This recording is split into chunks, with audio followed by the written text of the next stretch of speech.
Super. வேரோடு தான். இதில் நாற்றுலாம் ஒதுக்க மாட்டீங்க, அப்படியே தான் எடுப்பீங்களா? நாற்றுலாம் ஒதுக்குறது அடியோடு வெட்டுறது தான்.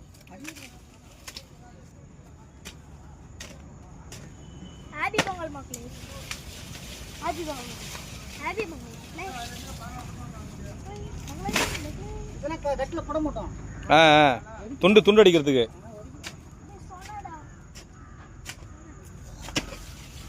தள்ளி வாப்பா, சோனப்பா இது வாங்கிட்டு போலாம். அப்படியா?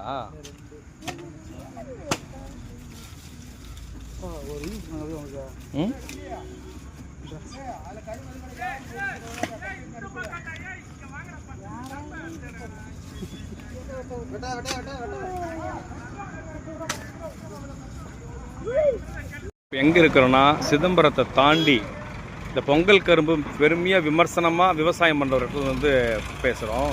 இப்போ இங்கே என்னென்னா ஒரு மன கஷ்டமான செய்தி, இந்த பொங்கல் கரும்பு விவசாயம் பண்ணுறவங்க காட்டுப்பன்னி பிரச்சனைனால பொங்கல் கரும்பு விவசாயம் ரொம்ப பாதிக்கப்பட்டிருக்குது அப்படின்ட்டு ரொம்ப மன வருத்தத்தோடு சொல்கிறாங்க. என்னன்னு பார்த்தீங்கன்னா, காட்டுப்பன்னி வந்து கரும்பு ஃபுல்லாக நாசம் பண்ணிடுது.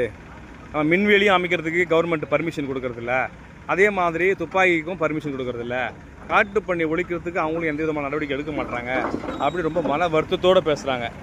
அடுத்த ட்ரிப்பு வந்து நாங்கள் இந்த விவசாயமே செய்ய மாட்டோம், கைவிட்டுருவோம் அப்படின்னு ரொம்ப ரொம்ப ரொம்ப வருத்தத்தோடு இந்த கரும்பு விவசாயி சொல்கிறாங்க. ஓகே, இந்த தமிழக அரசு உடனடியாக இந்த கரும்பு விவசாயிகளுக்கு இந்த காட்டுப்பன்னி ஒழிக்க ஒரு நல்ல ஒரு நடவடிக்கை எடுக்குமாறு உங்களை பணிவோடு கேட்டு கொள்கிறோம்.